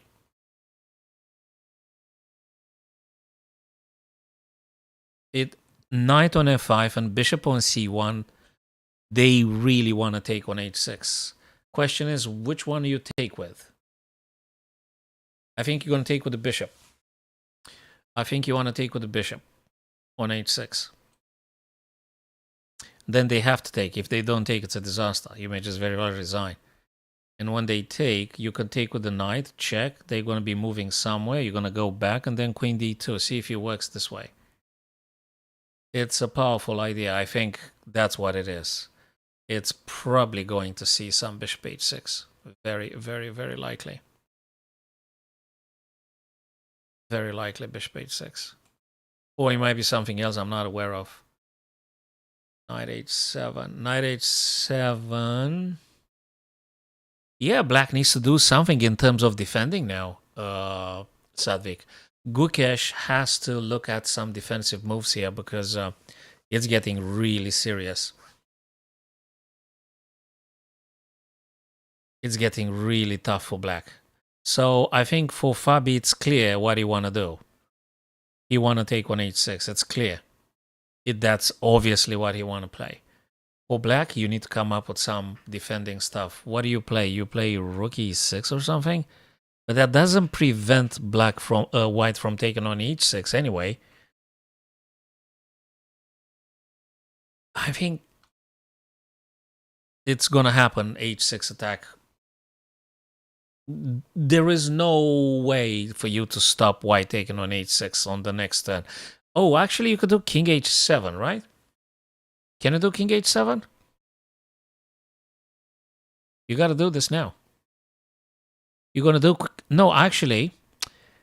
So given the fact you will take on h6, they can stop you with king h7, and then maybe they're going to play rook g8, Sadvik. So take on h... Yeah, king h7. Then probably you're not going to take anymore. You're not going to take on h6, right? After king h7. Okay, just finish this coffee and...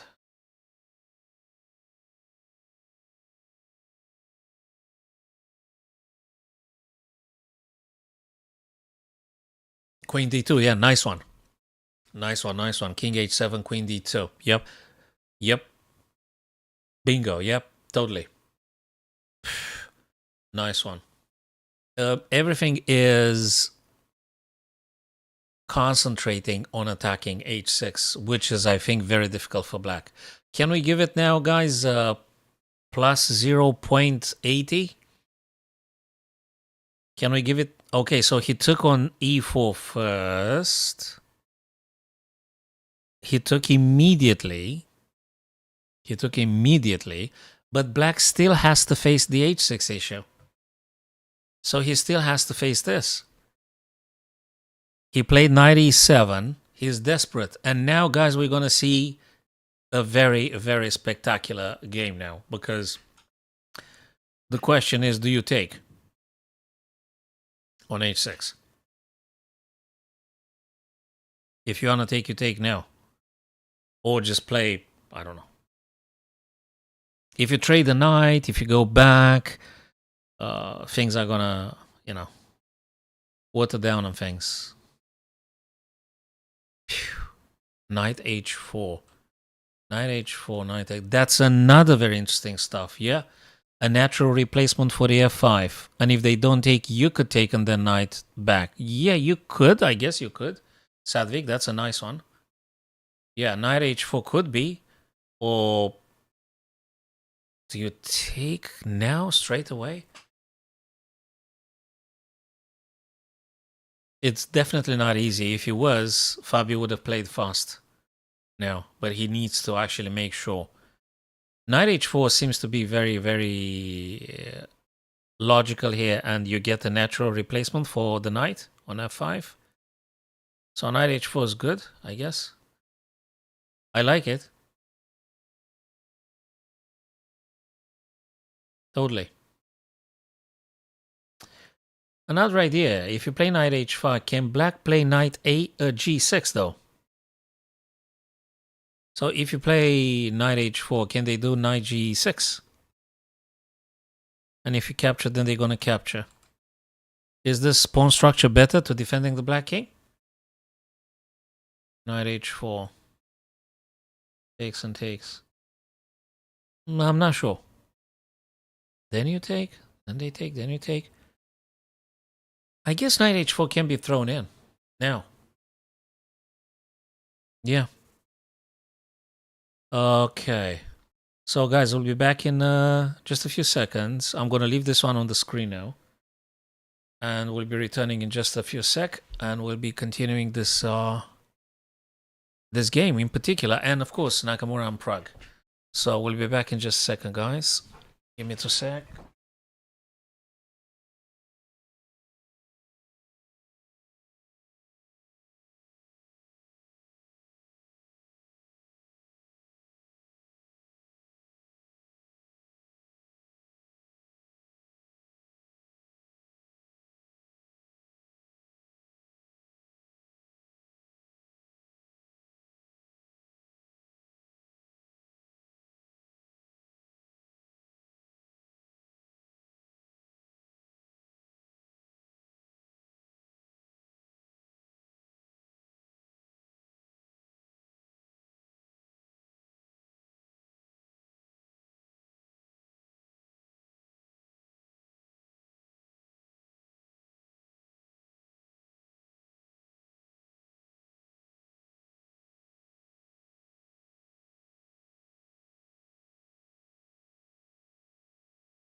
Alrighty. So where were we, guys?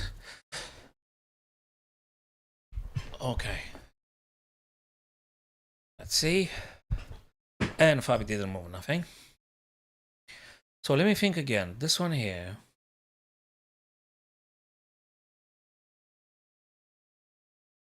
You take now. Look at this one. This.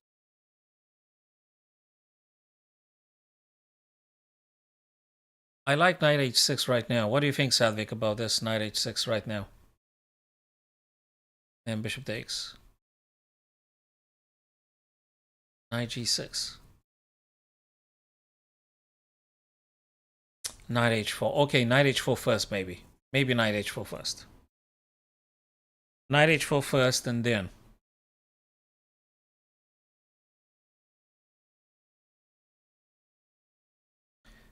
There are quite a few ideas. Bishop takes, this guy takes. Rook here. Queen has to go away. And then you take with check. Very difficult. Very, very, very difficult.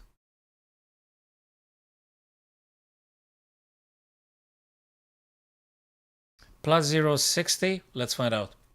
That's how I'm. Hey, I hadn't had a damn clue. It's plus 0.64. Okay, I was very close for this one. Like really, really, really close. Plus 0.64. Okay, we got the correct evaluation here. Yeah, it's something to do with h6. Let's go to Prague and Hikaru. What happened lastly? Queen. Nah, he played knight e2. Rook. Queen g3, right? Queen g3, rook's gonna take. And you're gonna take. That's not bad. Maybe you're lucky and play rook a7, getting on the 7th rank. That's not bad. You got a knight here. If bishop captures, you're gonna take like this, and that's good. Okay, queen g3. I think queen g3. So yeah, that's my candidate move here. I like queen g3. Okay, let's watch Ali Reza. I think we didn't see Ali Reza in a while. Vidit. We didn't look at Yan and Vidit. Hey, that's that game without the queens. c5. Knight f6. My old idea. Knight f6. King moves away. King g2. Do you know what's nice about knight f6? There is no bishop. I mean, if you were, they would just take. King to b7. King g3, running away from any possible pin that might happen. A5, a3, and that's it. Probably black is going to play this, or they're going to play knight c6. We can debate. Or is there something else? After all, this guy's good to take it. But he might very well play. No, you can't do it. Can you? Yes, you can. This. Knight takes, bishop takes. So that might be very well happening. Or you're going to play this. I'm not sure. Maybe this. You take, and then this. Going for this guy. Difficult. Take. Yeah, but then they have a problem here with the rook and bishop.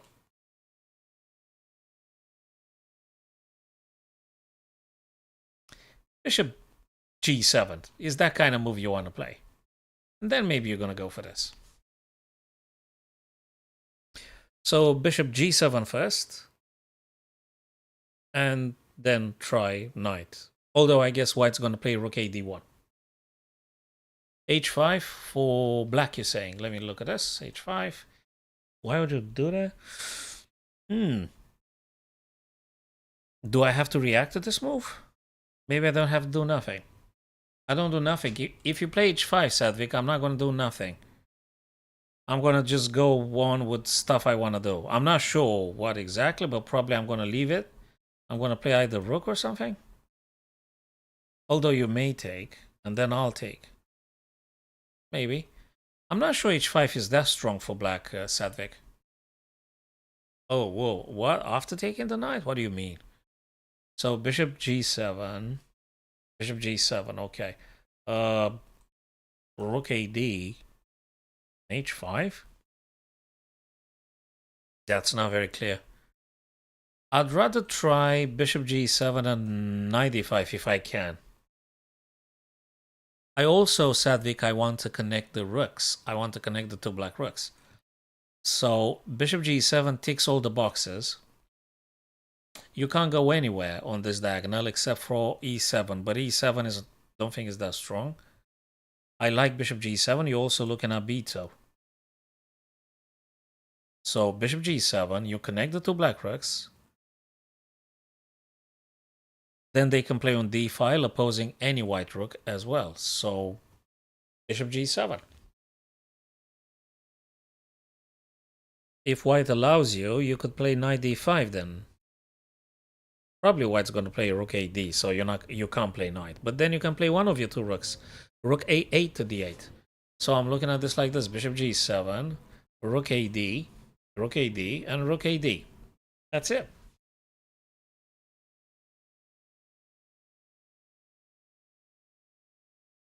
And still there's a lot of stuff to process here though.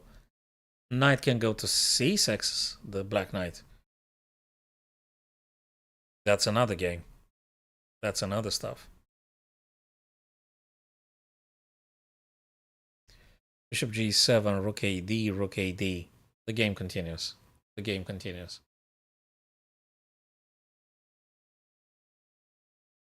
After bishop g7, we could have knight h5, you see? It just could be just that. Bishop g7 and knight h5 attacking the bishop on g7. And then what do you do, really? Really, what do you do? So I'm really not sure anymore. Maybe your idea is good after all. I don't know just yet. So bishop g7, you know, it could be replied with knight h5. That's really a bit annoying. For black, that is. I mean, you need to either defend that guy with a rook.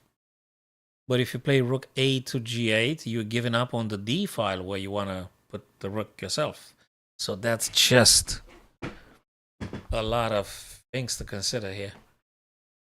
So even if the queen had disappeared, guys, even if the queens had been traded, the game is just so complicated.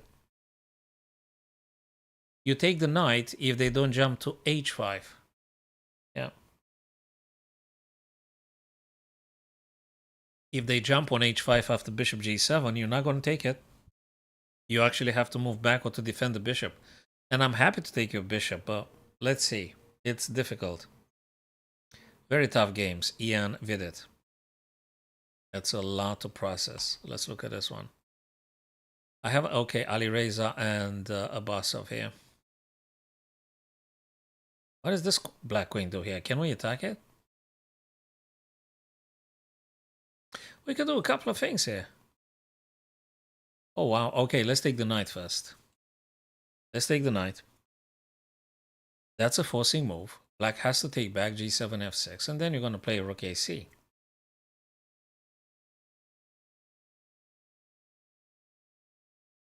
If you're lucky, maybe you can place queen b2 and then attack f6, which is a weakness. Bishop takes f6. That feels like the first stuff you want to do. It looks like the first stuff you want to play. Hello, Gerardo. Would you take the knight, Gerardo, or would you play rook ac1 here? Knight e5. Where do you want to go? Ah, you don't want to get double pawn on the f. Okay, but let's take the... Oh, okay. Knight e5. That's another idea, knight e5. I like it. Stops queen c6. It prevents black from taking on f3 and giving white double pawns on the f file, amongst others. And you can play rook ac1 later. I would take the knight, exactly as Gerardo says. I like to keep it nice and simple.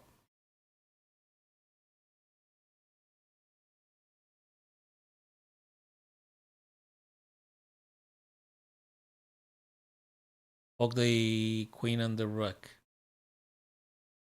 Yeah, but they will be taking you, and you take, and then they play queen c6. So Sadvik, if you do knight e5, first thing first, they might do rook here. Just saying. Just saying.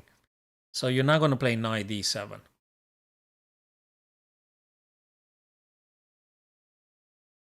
You play knight e5, but they do rook d8, and you don't have any nothing. I mean, you could do rook ac1 anytime.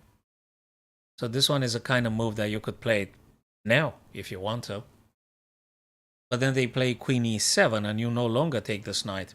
You gotta keep it simple here. I guess bishop takes f6 is the move we want to do. I think the engine would tell you that's one of the lines you should definitely consider.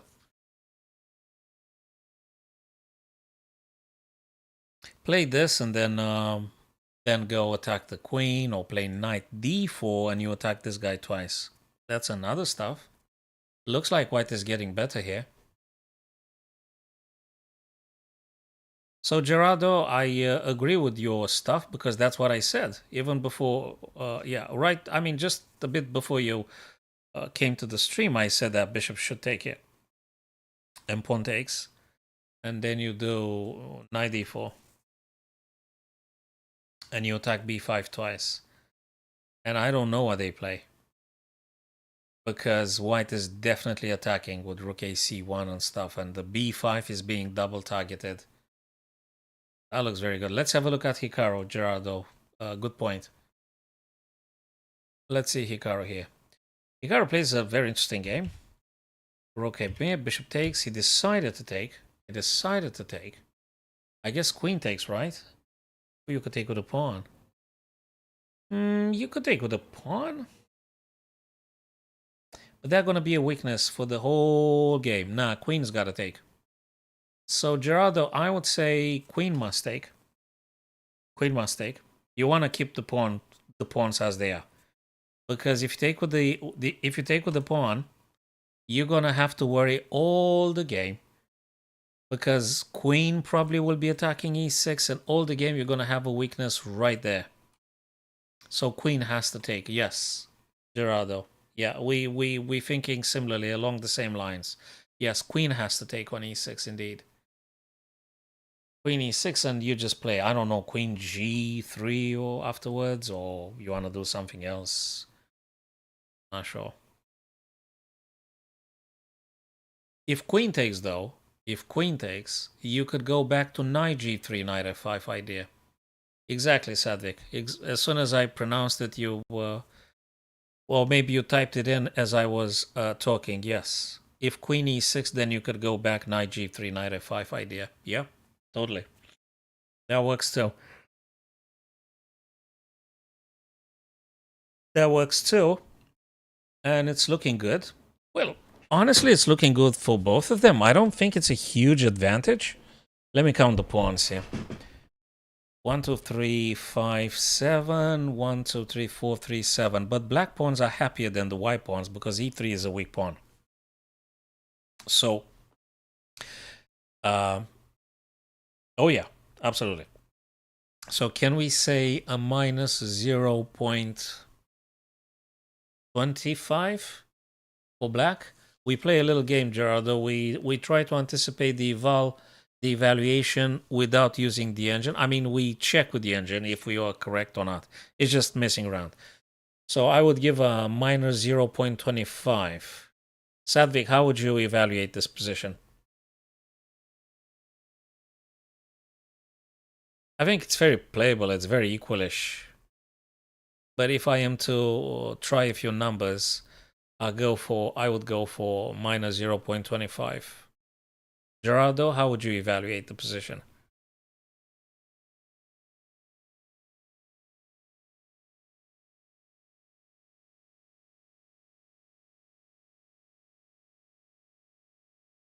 And particularly, oh my god.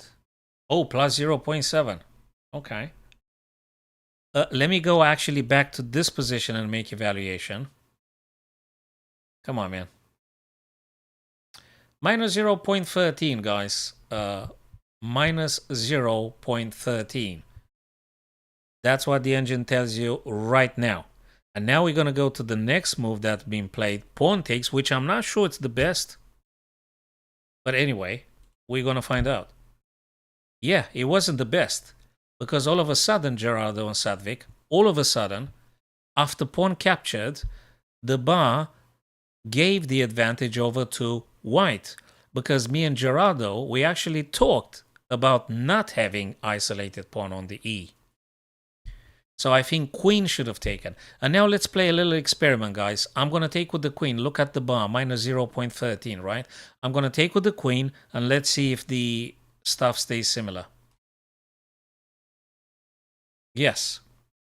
So, Gerardo, we can actually relish that if queen took, Gerardo, if black queen captured on e6, black's advantage would have increased. So when I said minus 0.25, I considered actually queen takes. So I was quite close on this one. Quite close because pawn's position and connectedness. Black's pawn are all connected one single island if queen takes e6. So pawn's position, the more I leave the engine with queen e6, the engine actually goes minus 0.28. So my minus 0.25 was very close to the engine's evaluation. But that's not what happened, because strangely enough, Prague took with the pawn. Strangely enough. Hey, what can I say? Probably he's got a plan or something. He take. Oh, what happened here? Guys. Took. It took on e5. Okay. Okay, everything like got a. Oh, okay. What's this now? You no longer have the power.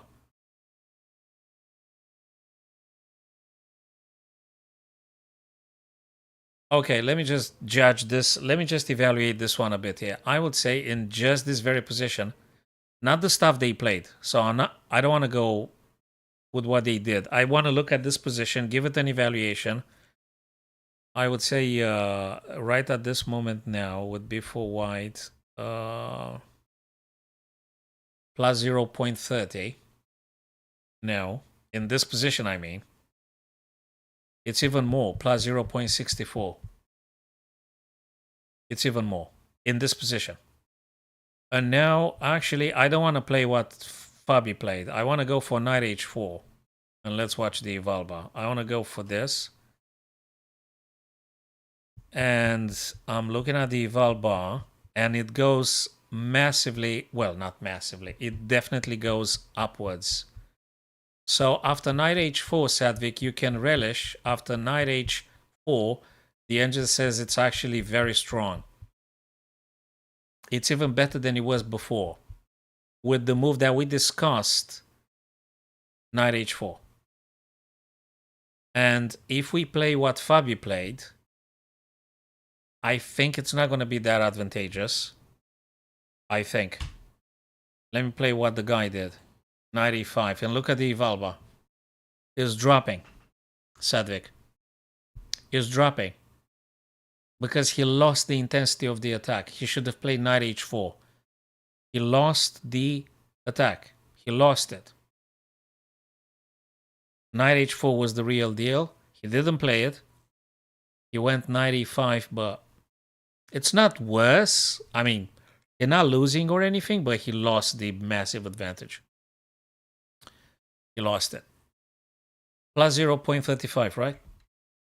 I mean, it's not the same. It's not the same. I mean, it's just not the same.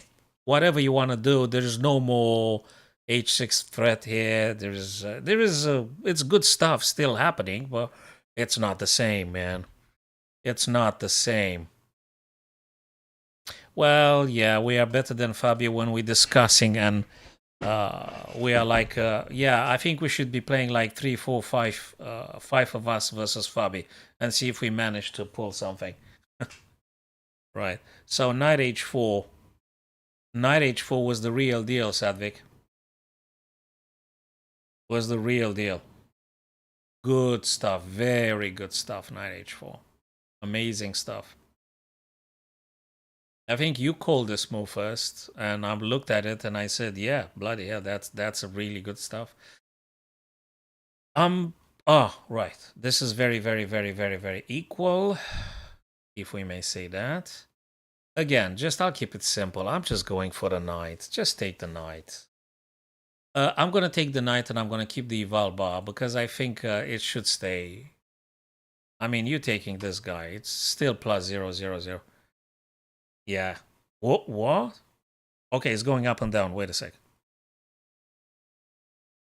Ah, let's find out. Yeah.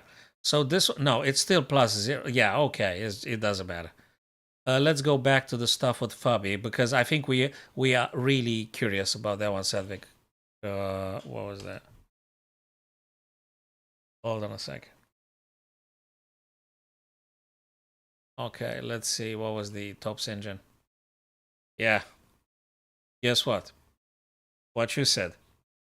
Knight 3 to h4. The move that you said was the engine stop move. You played the first line. That's what it is. There you go. There you go. Knight from 3 to h4. You could play knight from 5 to h4, but it's just not the same. You want to increase the attack. You don't want to get your pieces back. Yeah. Yeah, knight from 3rd to h4. You play the first line, yeah.